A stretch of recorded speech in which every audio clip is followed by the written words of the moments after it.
வணக்கம். இன்றைய பார்வை உங்களை வரவேற்றுக் கொள்கிறது.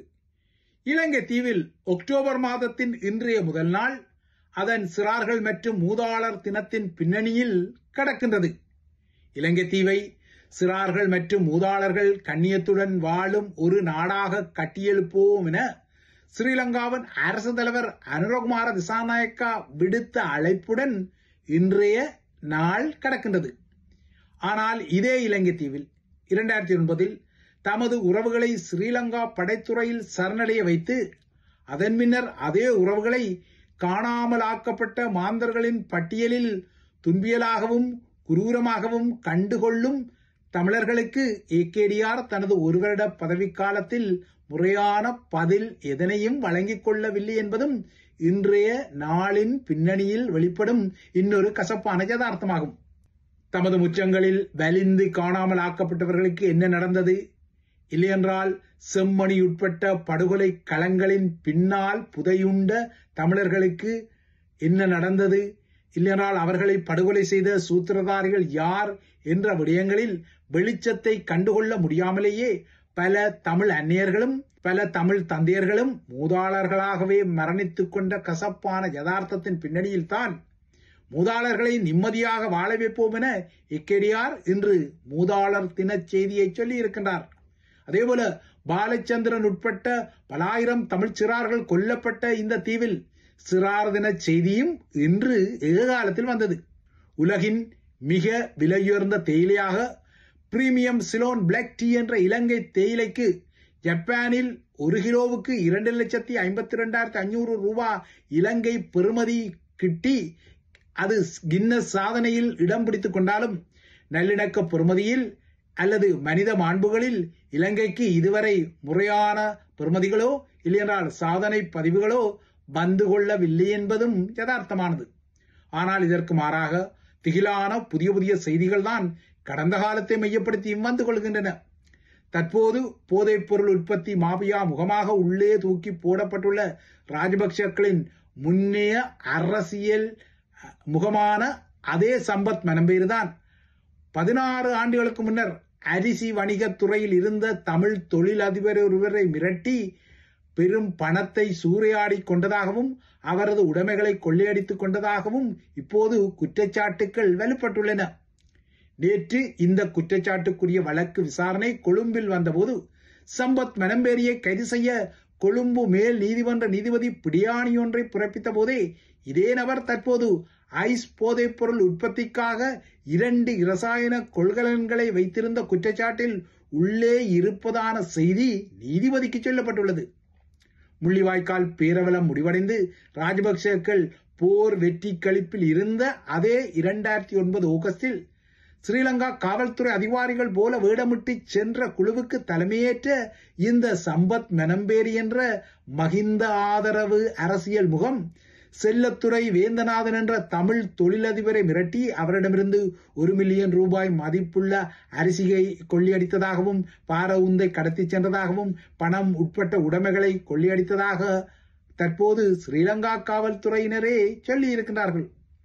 ராஜபக்ச அரசியல் முகாமில் இருந்த பாதாள உலக முகங்கள் இவ்வாறாக படிப்படியாக வெளிச்சத்துக்கு வரும் சம்பவம் இது மட்டுமல்ல. ராஜபக்சவின் புதல்வனான ஜோசிதவுடன் தொடர்புபடுத்தப்பட்டு பரபரப்பாக பேசப்பட்ட ரக்பி வீரரான வசீம் தாஜுதீனின் கொலையிலும் பாதாள உலக முகங்களின் பங்கு தற்போது பகிரங்கப்பட்டுள்ளது. வசீம் தாஜுதீன் கொல்லப்படுவதற்கு முன்னர் அவரது வாகனத்துக்கு பின்னால் பயணித்த வாகனத்தில் இருந்த ஒருவர் இந்த ஆண்டின் ஆரம்பத்தில் தனது 2 பிள்ளைகளுடன் சுட்டுக் கொல்லப்பட்ட அருண் சாந்த எனப்படும் மித்தேனியா கஜ்ஜா என்ற பாதாள முகம் என தற்போது அவரது மனைவியை அடையாளம் காட்டியுள்ளதாக ஸ்ரீலங்கா காவல்துறை நேற்று பரபரப்பான ஒரு செய்தியை சொல்லிக் கொண்டது. ரக்பி வீரர் வசீம் தாஜுதீன் 2012 மே 17 கொழும்பில் உள்ள ஒரு முக்கியமான மைதானத்துக்கு அருகில் தனது வாகனம் தீப்பிடித்து எரிந்த நிலையில் அதற்குள் மரணித்த நிலையில் கண்டுபிடிக்கப்பட்டார். ஆரம்பத்தில் இதனை ஒரு விபத்தாக ராஜபக்ச ஆட்சி காலம் நிறுவ முயன்றது. ஆயினும் 2015 மைத்திரி ரணிலின் நல்லாட்சி காலம் எனப்படும் அரசாங்கம் உருவாக்கப்பட்ட போது இந்த விடயம் மீண்டும் கிளறப்பட்ட போது தாஜுதீனின் மரணம் விபத்தல்ல, அது சித்திரவதைகளுடன் மேற்கொள்ளப்பட்ட ஒரு கொலை என்பது உறுதிப்படுத்தப்பட்டது. ஹவ்லக் விளையாட்டு மைதானத்தை நிர்வகிப்பது தொடர்பாக ராஜபக்சவின் ரக்பி விளையாட்டு புதல்வனான ஜோசிதவுடன் வாசிம் தாஜுதீன் முருகல் பட்டுக் கொண்டதாகவும் தர்க்கப்பட்டுக் கொண்டதாகவும் கூறப்பட்ட பின்னணியில்தான் தாஜுதீனின் மரணம் குறித்த ஆரம்ப விசாரணைகளில் அரசியல் அழுத்தம் பிரயோகிக்கப்பட்டு அந்த விசாரணைகள் முடக்கப்பட்ட விடயம் நீங்கள் அறிந்த விடயம்.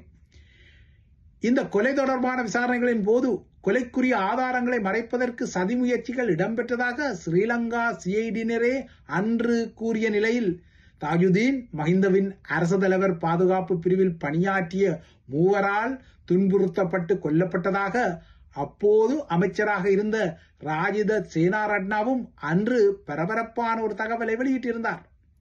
தாஜுதீன் கொல்லப்பட்ட நேரத்தில் நாராயண்பட்டி பகுதியில் உள்ள முக்கியமான காவல் அதிகாரியான டேமியன் பெர்னாண்டோவின் தொலைபேசி அழைப்புகளை சிஐடியர் விசாரணை செய்தபோது உடனே டேமியன் பெர்னாண்டோவுக்கு ஸ்ரீலங்காவின் ஜனாதிபதி செயலகத்திலிருந்து, அதாவது மஹிந்தவின் செயலகத்திலிருந்து பல அழைப்புகள் சென்று இந்த விசாரணைகளை முடக்க கோரிய விடயமும் அம்பலப்பட்டது. இதற்கு அப்பால் 2016 ஹம்பாந்தோட்டையில் தற்போது ராஜபக்ச வசிக்கும் கால்டன் வீடு ஜனாதிபதி செயலகத்தின் உள் தொலைபேசி வலையமைப்பு இணைப்பில் சேர்க்கப்பட்ட விடயமும் விசாரணைகளில் அம்பலப்பட்டுக் கொண்டன. இந்த நிலையில்தான் இப்போது கொல்லப்பட்ட கஞ்சாவின் மனைவியிடமிருந்து புதிய திடுக்கிடும் தகவல்கள் வந்துள்ளன. அதாவது தாஜுதீன் கொல்லப்பட முன்னர் அவரது வாகனத்துக்கு பின்னால் பயணித்த இரண்டாவது வாகனத்தில் தனது கணவர் இருந்ததை அவரது மனைவி உறுதிப்படுத்தியிருக்கிறார். தற்போது வசீம் தாஜுதீனும் இல்லை, அவரை கொலை செய்த குழுவில் இருந்ததாக சந்தேகிக்கப்படும் அருணசாந்த எனப்படும் கஜ்ஜாவும் உயிருடன் இல்லை. அவரும் இந்த வருட ஆரம்பத்தில் படுகொலை செய்யப்பட்டு விட்டார். ஆனால் 13 ஆண்டுகளுக்கு மேலாக தாஜுதீனின் வழக்கு நீடித்துக் கொள்ளும் நிலையில் இந்த விடயங்கள் ஒரு திருப்பு முனையாக வந்திருக்கின்றது. அதாவது பல பாதாள உலக முகங்களை மடியில் கட்டியபடிதான் ராஜபக்சக்கள் தமது ஆட்சியை நடத்தி கொண்டார்கள் என்பது மீண்டும் மீண்டும் நிரூபிக்கப்படும் நிலையில் இப்போது அதே ராஜபக்சக்களின் தரப்பை வெள்ளையடிக்க தமிழர்களின் தரப்பில் கிளம்பியுள்ள கிளேடியேட்டர் அர்ஜுனா ரக வகையராக்கள் புதிய முனைப்புகளை கொண்டிருக்கின்றார்கள். மஹிந்த ஒரு சிங்கள பிரபாகரன் எனவும் அவரது புதல்வன் நாமல் தனது சகோதரன் எனவும் அர்ஜுனா குறிப்பிடும் நிலையில் அர்ஜுனாவின் இந்த கருத்துக்கு தமிழ் சமூக வலைத்தளப்பரப்பில் கடும் எதிர்வினைகள் கிட்டியுள்ளன. ராஜபக்சக்களின் குரக்கன் சால்வை அணிந்த அர்ஜுனாவின் தோற்றங்கள் இப்போது அவருக்கு எதிர்வினைகளாக கிட்டியுள்ளன. இவ்வாறான அர்ஜுனா போன்றவர்களின் கால கொடுமை பின்னணியில்தான் காலத்தின் விரைவான சுழற்சி இன்று அக்டோபர் மாதத்தை பிறக்க வைத்துவிட்டது. இந்த பின்னணியில் உலக அரசியல் பரப்பில் கெவிலி சொல்லிக் கொள்ளும் அமெரிக்க அரசு தலைவர் டொனால்ட் ட்ரம்ப் தனது 2.0 தவணை ஆட்சியில் 2009க்கு பின்னர் மீண்டும் ஒரு முறை அமெரிக்காவை நிதி பற்றாக்குறை காரணமாக முடக்க வைக்கும் அளவுக்கு கூழ்பானையில் விழுந்து விட்டார். நிதி பற்றாக்குறை காரணமாக அமெரிக்காவின் மத்திய அரசு இன்று முடங்கிக் கொண்டது. அரசு மானியங்கள் தொடர்பாக செனட் சபை எனப்படும் பேராளர் சபையில் குடியரசுக் கட்சி உறுப்பினர்களுக்கும் ஜனநாயக கட்சி உறுப்பினர்களுக்கும் இடையே கடந்த ஒரு வார காலமாக நீடித்த முட்டுக்கட்டை இன்று மத்திய அரச நிர்வாகத்தின் முடக்கமாக மாறியுள்ள பின்னணியில் இந்த முடக்கம் எவ்வளவு காலம் நீடித்துக் கொள்ளும் என்பது குறித்த நிச்சயமற்ற நிலையில்தான் இன்றைய நாள் கடக்கின்றது. இன்று ஆரம்பித்த இந்த முடக்கத்துக்கு அரசு தலைவர் ட்ரம்பே பொறுப்பேற்க வேண்டும் எனவும் அதற்கான விலையை செலுத்த வேண்டும் எனவும் ஜனநாயக கட்சி உறுப்பினர்கள் குறிப்பிட்டுக் கொண்டாலும் இப்போது அதன் தரப்பிலும் இந்த விடயத்தில் விரிசல்கள் தோன்றுவதை அவதானிக்க முடிகின்றது. தனக்கு இந்த முறை சமாதானத்துக்கான நோபல் பரிசு அறிவிக்கப்படாமல் விட்டால் அது அமெரிக்காவுக்கு செய்யப்படும் அவமானம் என நேற்று அமெரிக்காவின் உயர் இராணுவ ஜெனரல்கள் மற்றும் கடற்படையின் உயர் அட்மிரல்களை கூட்டி வைத்து ட்ரம்ப் ஒரு செய்தியை சொன்ன பின்னணியிலும் காசாவை மையப்படுத்தி தான் இப்போது எறிந்துள்ள 20 அம்ச திட்டத்திற்கு இன்னும் 4 தினங்களுக்கிடையில் ஹமாஸ் சாதகமாக பதிலளிக்காமல் விட்டால் அது அவர்களுக்கு மிகவும் சோகமான முடிவை வழங்கும் என்றும் அவர் எச்சரித்த பின்னணியில்தான் லட்சக்கணக்கான மத்திய அரசின் பணியாளர்களுக்கு பணி நீக்கம் மற்றும் வேதனமற்ற நிலை என்ற ஒரு சோகமான நிலையை அதே ட்ரம்ப் தனது ஆட்சியில் உள்ளூர் அமெரிக்கர்களுக்கு ஏற்படுத்தியுள்ளமையும் இன்னொரு கசப்பான விடயமாக எதிரொலித்துக் கொள்கிறது.